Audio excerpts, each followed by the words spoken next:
ದೋಸೆ ಮಾಡು ಅಂತ ಹೇಳಿದ್ರು. ನಾನು ದೋಸೆ ಹಿಟ್ಟು ರೆಡಿ ಮಾಡಿಲ್ಲ. ಸಡನ್ ಆಗಿ ನನಗೆ ನೆನಪಾಯ್ತು, ನಂದಿನಿ ಅವರು ಇತ್ತೀಚೆಗೆ ಬಿಡುಗಡೆ ಮಾಡಿರುವಂತಹ ಇಡ್ಲಿ ದೋಸೆ ಹಿಟ್ಟು.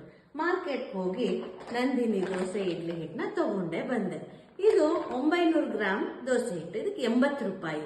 ಇದಕ್ಕೆ ಏನೇನು ಹಾಕಿದಾರಪ್ಪ, ಇದ್ರ ವಿಶೇಷತೆ ಏನಪ್ಪಾ ಅಂತಂದ್ರೆ ನೋಡಿ, ಇಲ್ಲಿ ವೇ ಪ್ರೋಟೀನ್ ಆಡೆಡ್, ಇದು ವೇ ಪ್ರೋಟೀನ್ ಇದಕ್ಕೆ ಸೇರಿಸಿದ್ದಾರೆ. ಹಾಗಾಗಿ ಇದ್ರ ನಂದಿನಿಯ ದೋಸೆ ಹಿಟ್ಟಿನ ವಿಶೇಷತೆ. ಇದಕ್ಕೆ ನಾವು ಮನೆಯಲ್ಲಿ ಹಾಕೋ ಹಾಗೇನೆ ಅಕ್ಕಿ, ಉದ್ದಿನಬೇಳೆ, ಮೆಂತೆ, ಅವಲಕ್ಕಿ, ಆರೋ ವಾಟರು ಹಾಕಿ ತಯಾರಿಸಿರುವಂತಹ ದೋಸೆ ಹಿಟ್ಟು. ಬನ್ನಿ ಮಾಡಿ ನೋಡೋಣ ದೋಸೆ ಹೇಗಾಗತ್ತೆ ಅಂತ.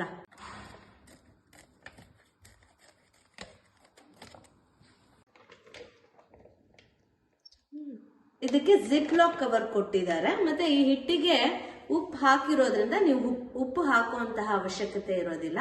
ಬನ್ನಿ ದೋಸೆ ಮಾಡಿ ನೋಡೋಣ ಹೇಗಾಗತ್ತೆ ಅಂತ. ಇದ್ರಲ್ಲಿ ನೀವು ದೋಸೆ, ಇಡ್ಲಿ ಎರಡನ್ನೂ ಕೂಡ ಮಾಡಬಹುದು. ಅವ್ರು ಹೇಳಿದ್ದಾರೆ ದೋಸೆ ಮಾಡುವಾಗ ಬೇಕಾದ್ರೆ ಸ್ವಲ್ಪ ನೀರು ಹಾಕೋಬಹುದು.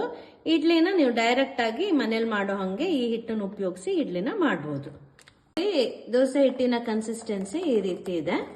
ಈಗ ದೋಸೆ ಮಾಡೋಣ.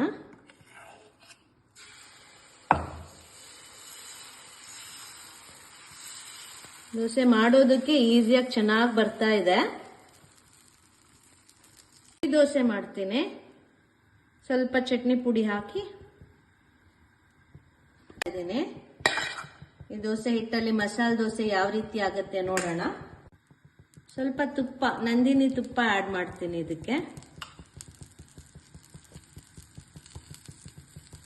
ಹೋಟೆಲ್ ಸ್ಟೈಲ್ ನಲ್ಲೇ ಆಗಿದೆ. ಎಷ್ಟು ಚೆನ್ನಾಗಿ ಕಲರ್ ಬರ್ತಾ ಇದೆ ನೋಡಿ. ವಾವ್, ನೋಡಿ ಗೋಲ್ಡನ್ ಬ್ರೌನ್. ಈಗ ನಾನು ಇದನ್ನ ಟೇಸ್ಟ್ ಮಾಡ್ತೀನಿ ಹೇಗಿದೆ ಅಂತ. ನೋಡಿ ಕ್ರಿಸ್ಪಿಯಾಗಿ ಬಂದಿದೆ. ಇದಕ್ಕೆ ಕೋಕೋನಟ್ ಚಟ್ನಿ ಆಡ್ ಮಾಡಿಕೊಂಡು ತಿಂದು ನೋಡ್ತೀನಿ.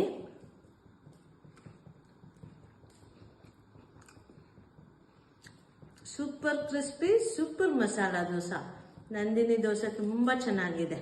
ನಾನೀಗ ಈರುಳ್ಳಿ ದೋಸೆ ಮಾಡಿ ನೋಡ್ತೀನಿ ಹೇಗ್ ಬರತ್ತೆ ಅಂತ.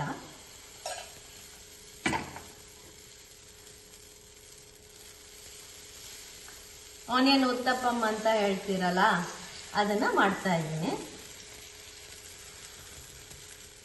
ಸ್ವಲ್ಪ ತುಪ್ಪ ಆಡ್ ಮಾಡ್ತಾ ಇದ್ದೀನಿ, ಟೇಸ್ಟ್ ಚೆನ್ನಾಗಿರುತ್ತೆ. ನೋಡಿ, ದೋಸೆನ ತಿರುಗಿ ಹಾಕಿದ್ದೀನಿ. ಗೋಲ್ಡನ್ ಬ್ರೌನ್ ಕಲರ್ ಆಗಿ ಎಷ್ಟು ಚೆನ್ನಾಗಿ ಕಾಣಿಸ್ತಾ ಇದೆ ದೋಸೆ. ಈರುಳ್ಳಿ ದೋಸೆ ರೆಡಿ ಆಯ್ತು. ನಂದಿನಿ ದೋಸೆ ಹಿಟ್ಟಿನಲ್ಲಿ ತಯಾರಿಸಿರುವಂತಹ ನಂದಿನಿ ಈರುಳ್ಳಿ ದೋಸೆ. ಈಗ ಇದನ್ನ ಟೇಸ್ಟ್ ಮಾಡೋಣ.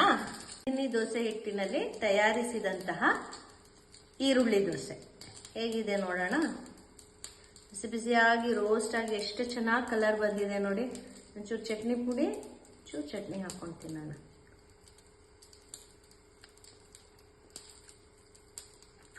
ಕ್ರಿಸ್ಪ್ ಆಗಿ, ಸಾಫ್ಟ್ ಆಗಿ, ತುಂಬಾ ರುಚಿಯಾಗಿದೆ. ನೀವು ಕೂಡ ನಂದಿನಿ ದೋಸೆ ಹಿಟ್ಟನ್ನ ಟ್ರೈ ಮಾಡಿ, ಎಂಜಾಯ್ ಮಾಡಿ. Thank you.